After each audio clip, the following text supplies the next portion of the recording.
How would you play today if there was no tomorrow? Converging roads to Super Bowl 56 evidence that opportunity only knocks when it sees fit. In one instance, 12 years worth of unrewarded effort, and world-class talent buried beneath a pile of losses. I'm excited about this game. We should be, but at the same time, I'm just focused on, doing whatever we can to help try and beat the Bengals. For the other, an almost immediate ascent to the sport's greatest stage. It is no fluke. It is a fact. The Cincinnati Bengals are headed to Super Bowl 56. The only common ground between these two QBs is their starting point. But it doesn't matter how you got here or when they called your name. Only what you do on this day. Because when it knocks, it may only do so once. This is no solitary mission. From a mess to the moment. In 2 years' time, Cincinnati has already assembled a full body of work. An arm, a leg, and an all-pro pair of hands, bringing the future into the present long before expected. I'm not surprised. Playing this whole year, I knew that we would have a chance to be here. It's a very exciting moment. Time is no ally of the cast of characters in LA. An all-in approach, welcoming the doubted and discarded alike. I told you! I told you! Now it's time to find out who history will favor. An unbroken youthful confidence or the scar tissue that only comes with experience. Because whether it's your first time, your last time, or the only time, the difference between winning and what if are the plays you make over these 60 minutes. A fleeting series of moments that will affect your forever. So leave no doubt today, because tomorrow isn't promised. The moment is now at Super Bowl 56.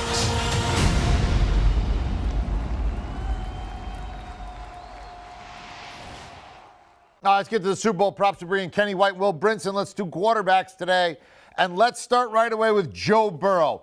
Now, the numbers on these two quarterbacks are unbelievably similar. Same number of completions, same number of attempts, same number of touchdown passes, basically the same number of yards. They even wear the same number, and their teams are the same seeds. It is basically which guy do you like here. So let's start with Burrow, 275.5 passing yards. Will Brinson, you say over, under, and why?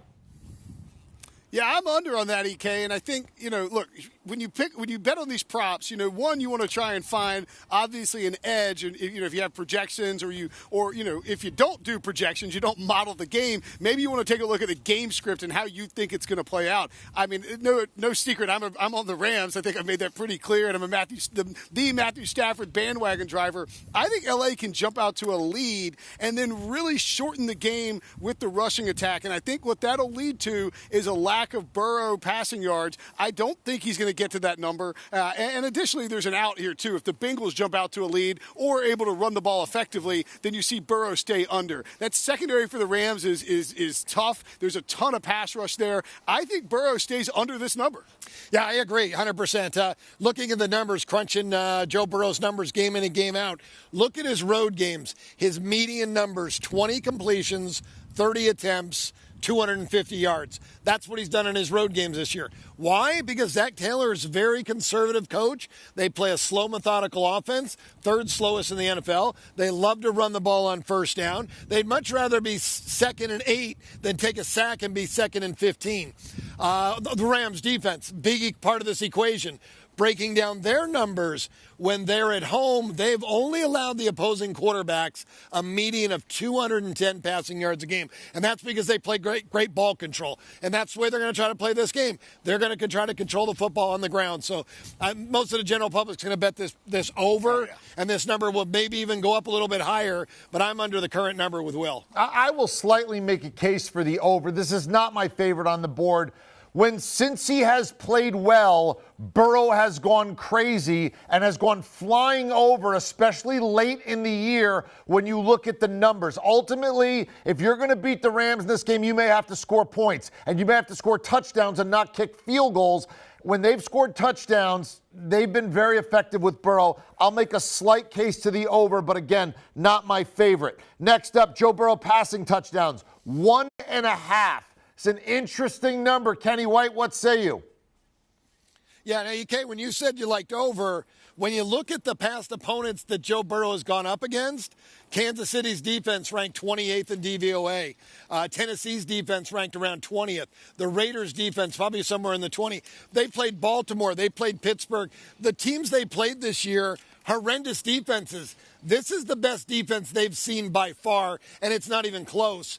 They've got all three lines of the defense. I'm going under 1.5 touchdown passes plus $1.30. It's happened enough times this year with Joe Burrow to make me feel confident, but the Rams defense, they don't give up a lot of touchdown passes. Only once in the last 7 games have they given up more than one, and one of those was because Deebo Samuels threw the touchdown pass. I'm going to go over, and I don't love it. Like, I'm with Kenny. I do like these unders on these quarterbacks here. But the thing with Burrow, and you look at the passing touchdowns, right, and you got to lay a little bit of juice, I don't think they're going to be able to run the ball effectively on the goal line, and that's sort of a problem. They're going to get down there and have some red zone opportunities. This isn't going to be a skunking or anything like that. I don't know that we're going to see a lot of long touchdown passes, but if they get into the red zone, I think the Rams will be able to stifle that rushing attack, and you'll have Burrow rolling out and maybe trying to hit some shorter passes. Tyler Boyd underneath T. Higgins while they're trying to really focus on Jamar Chase. I'll take the over, but I don't love it. Yeah, if it was even money, I would take the over. And I think he will throw 2 if it was, right down the number of touchdowns that Joe Burrow's going to throw. But because it's so juiced, I think there's better value in playing the under here and playing against public perception.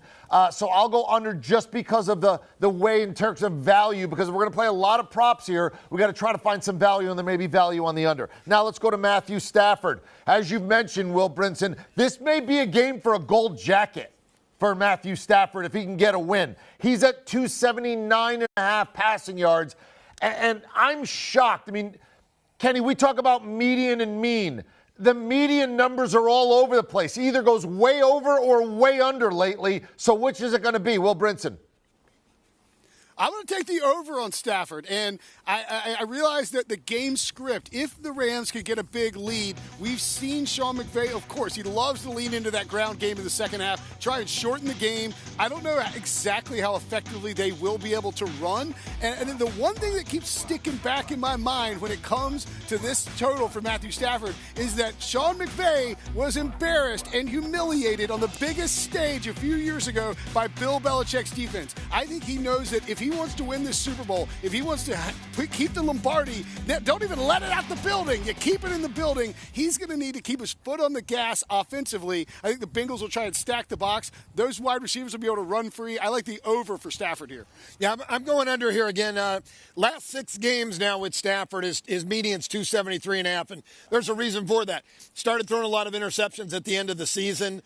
Sean McVay has gotten more conservative now, especially in the playoffs, I feel, and I think this is going to be a spot for it. And also, like Will said, if they have the lead, I think the Rams do have the lead. I think they have the lead late, and I think they go to that ground game and they ground and pound. They run the clock out. Also, when you look at Cincinnati Bengals defense, it's amazing their home and away dichotomy. Passing, they've been tremendous defense on the road.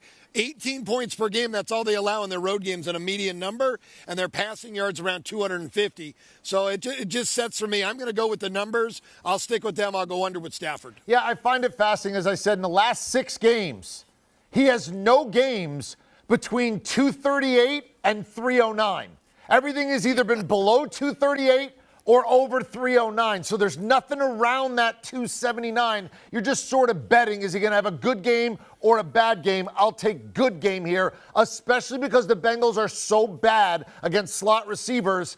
And Cooper Kupp is, he's pretty good. He should stick with football. Anyway, now let's go to Matthew Stafford passing touchdowns. Now look, it's 1.5. It is juiced incredibly hard that he's going to throw more than 1.5. You got to lay, $2.20 to win $1 on the over here? I'm still going to do it. What are you going to do here, Will? Yeah, I'm on the over here. And I mean, that's not we're making that prop that we want to pick it.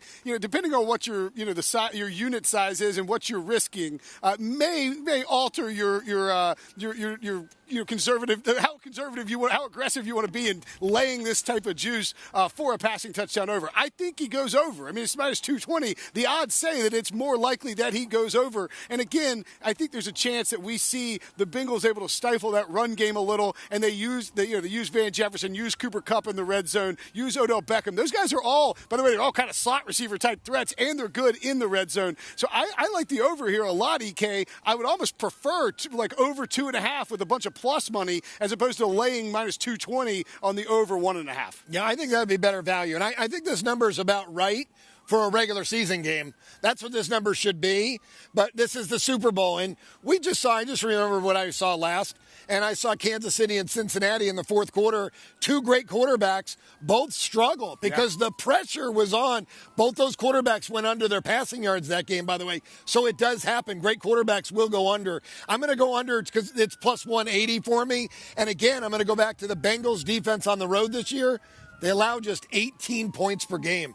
They have been tremendous on the road defensively, and I think this is going to be a defensive battle by both teams. So I'll take the plus number. Not going to be surprising. The numbers all say 2 touchdown passes by Stafford, so most likely could happen, but I like the plus 180. Yeah, again, none of these were my absolute favorites. But now we're going to open it up. Any prop involving the quarterbacks. You got to scour the list. There's a bunch of them. Attempts, completions, yards, interceptions, MVP. You go anywhere you'd like. What is your best prop involving the quarterback position? Will Brinson, you're first.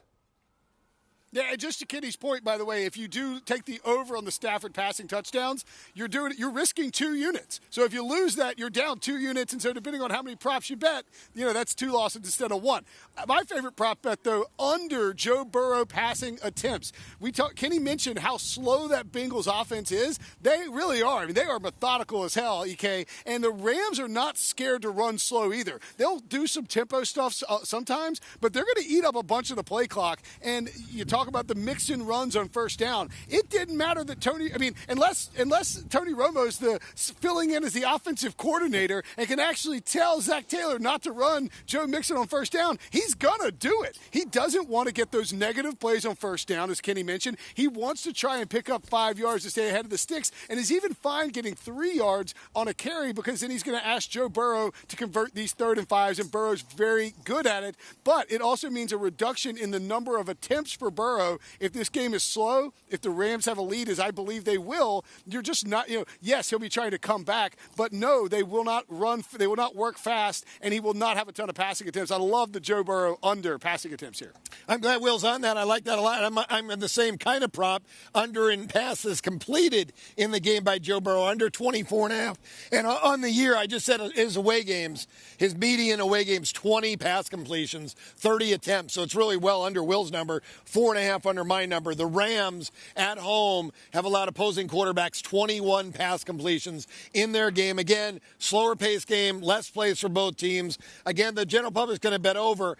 And I like them all under for Burrow, but the one I'm most confident in this one, the one I'm least confident is the passing yards because, hey, Chase could go off for a big touchdown. Higgins or Boyd, they've had some big touchdowns, but I don't know if they're going to complete a lot of passes. Yeah, too many options for Cincinnati, and a lot of guys will eat and get involved here, which is why, for me, if Cincinnati's going to win the game, Burrow's going to be the MVP because there's so many guys that are going to get involved. It's hard for one guy to dominate who's not Joe Burrow. I know Jamar Chase has had his moments, but overall, this is going to be a Burrow win if they win. So I like the value of Burrow to be the MVP at plus 220. It's over plus $2, and if Cincy wins, it's going to be him. So I feel like betting Cincy to win and getting all that value. I'll bet Burrow as the MVP plus 220. In fact, I could take Burrow as the MVP and then slide it away and hedge it with the Rams on the money line,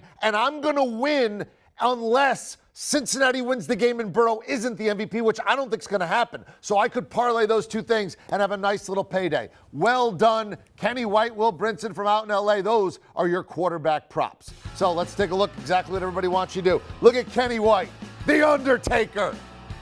Kenny White's totally awesome.